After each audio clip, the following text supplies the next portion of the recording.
శ్రీకృష్ణుడికి ఒక అలవాటు ఉండేది. అది ప్రతిరోజు కదా కథ వింటూ నిద్రపోవడం. యశోదమ్మ ప్రతిరోజు కూడా ఒక కథ చెప్తూ ఉండేవారు. అలానే ఒకరోజు "అమ్మ నువ్వు కథ చెప్తేనే నేను నిద్రపోతాను" అని కన్నయ్య అల్లరి పెట్టడంతో యశోదమ్మ కథ చెప్తూ ఉంటుంది. అనగనగా దశరథ మహారాజు.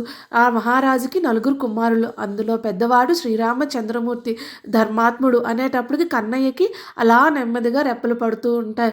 ఒకరోజు ఆ ధర్మాత్ముడు తండ్రి మాట మీద వనవాసానికి వెళ్తాడు.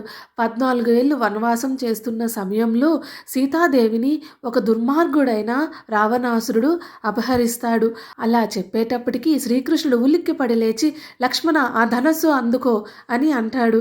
అప్పుడు యశోదమ్మ "ఏంటి శ్రీకృష్ణుడు ధనస్సు పట్టుకొని రమ్మంటున్నాడు" అనగానే శ్రీకృష్ణుడు ఒక నవ్వు నవ్వి విష్ణుమాయ కమ్మించి యశోదమ్మని మాయ చేస్తాడు. మనం కూడా పిల్లలకి ఇలాంటి కథలే చెప్పుకుందాం.